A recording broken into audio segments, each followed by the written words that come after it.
Welcome everybody to the British Foreign Policy Group. My name is Sophia Gaston. I'm the director here. It's a great pleasure to be joined today by James Endersby, who is the CEO of Opinium, one of the leading pollsters here in Britain.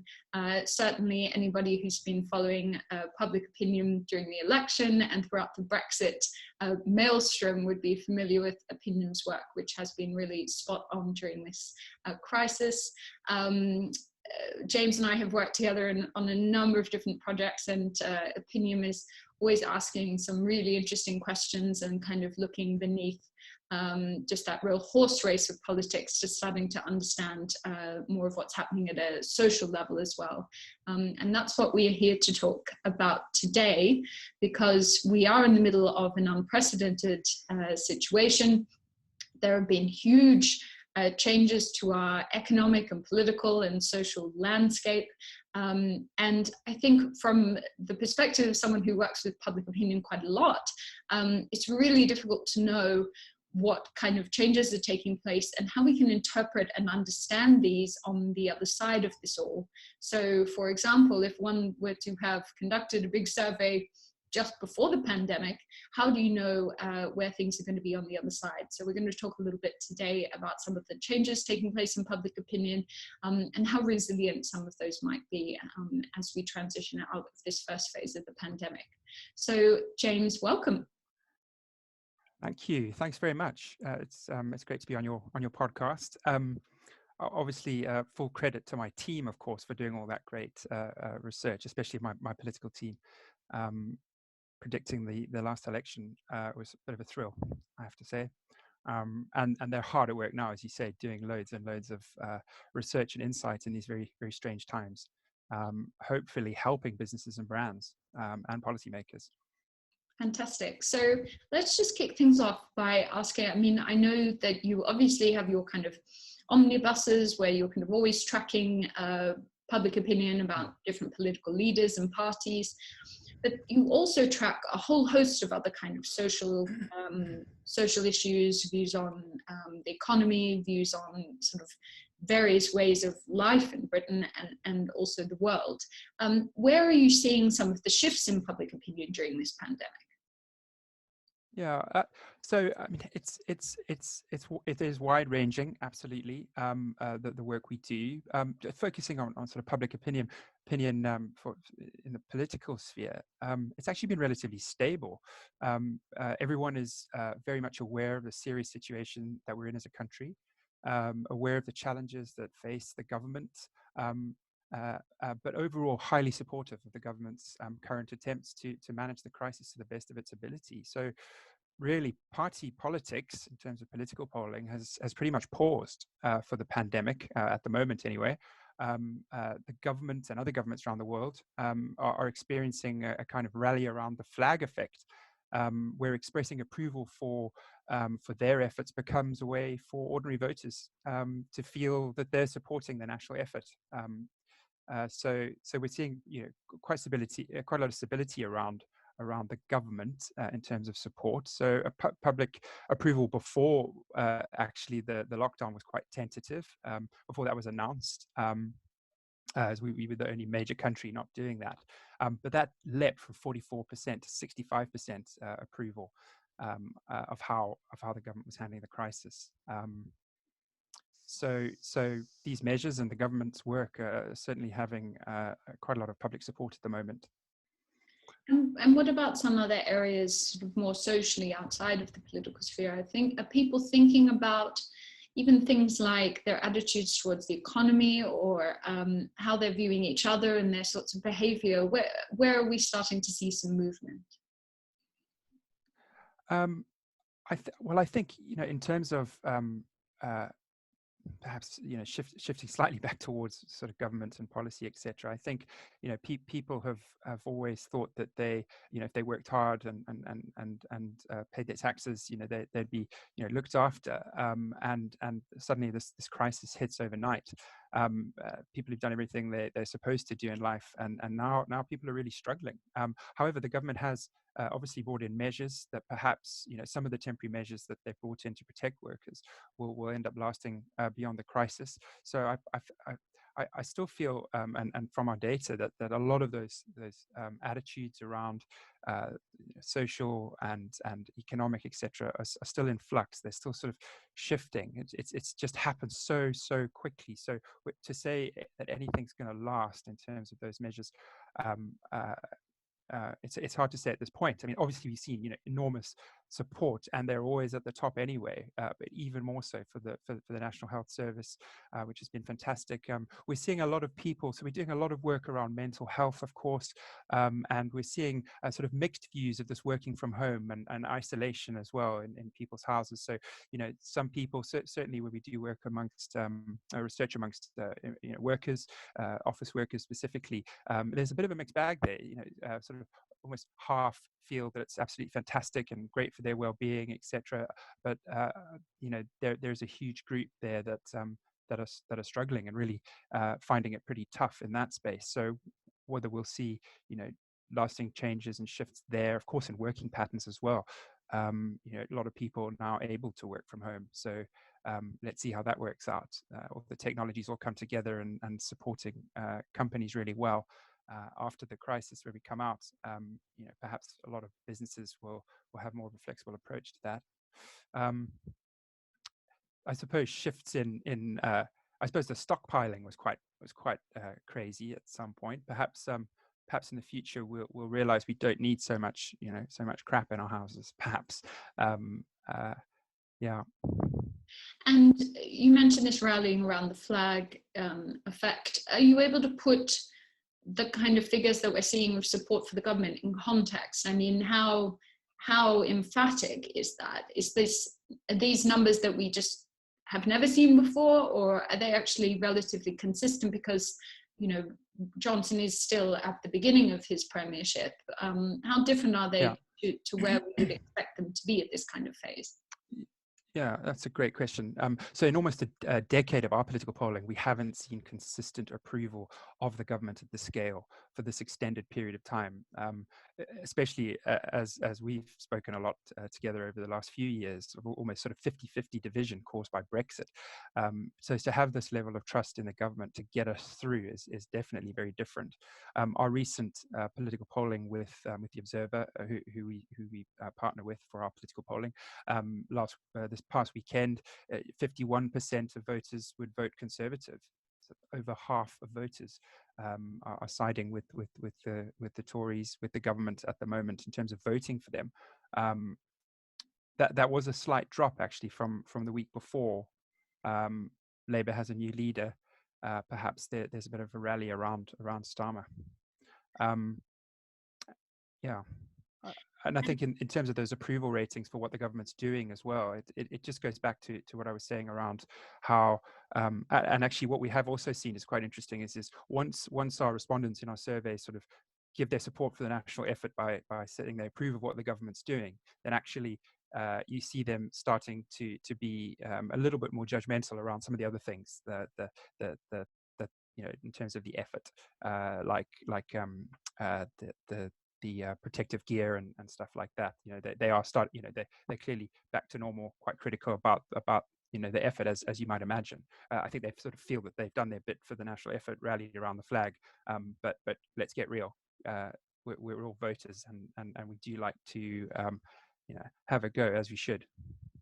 And how are you thinking? I mean, looking at this huge tranche of data that you have at your fingertips, what kind of advice are you giving to your clients and so on about where you think this is going to go? I mean, how resilient do you see this rallying around the flag situation being? And also, are you starting to see some quite green shoots? Now we do have a sort of more robust leader of the opposition in place, that we could see a return to the more kind of traditional party politics over the coming months.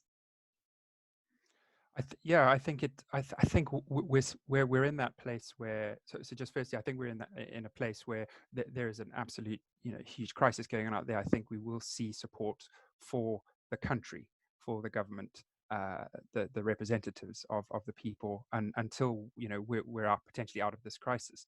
As I said, people will still be keen to push them to do better, and hopefully the opposition party, Labour, will a strong opposition is always brilliant for at any time, but more important now to make sure the government stays on its toes.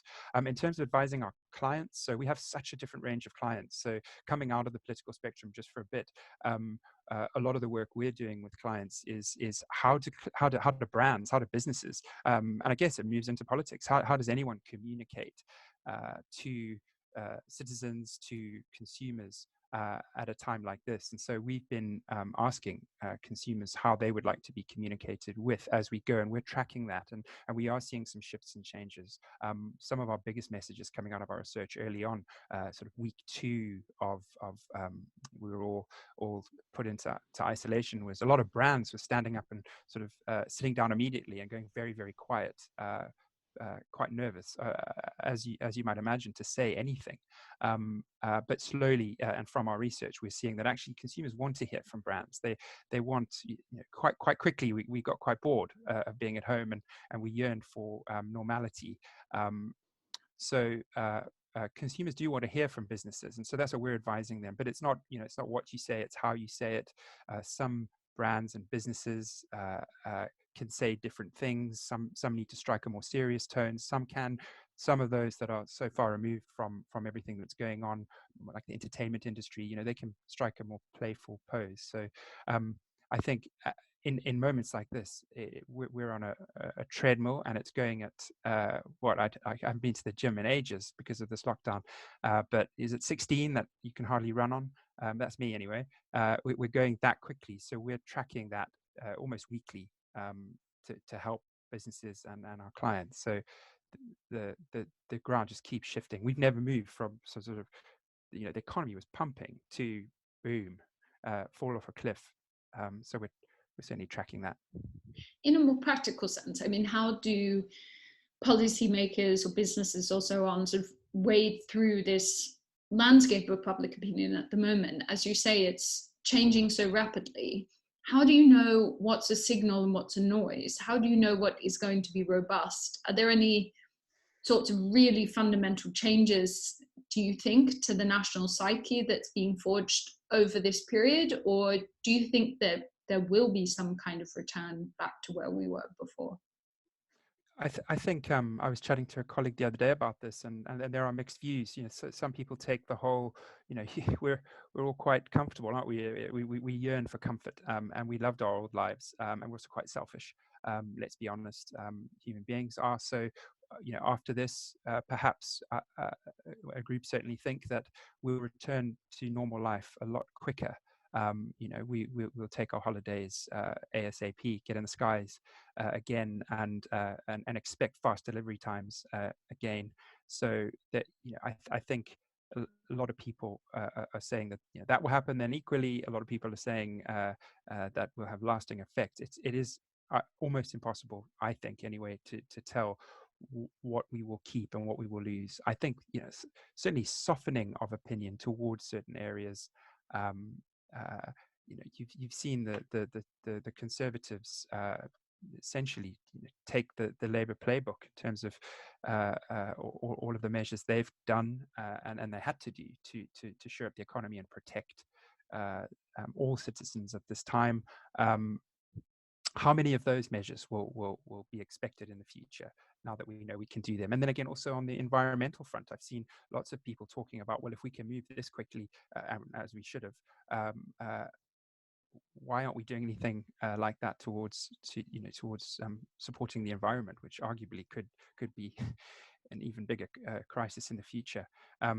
I think it's incredibly challenging for businesses in this time, brands and communicators, as I said, and politicians.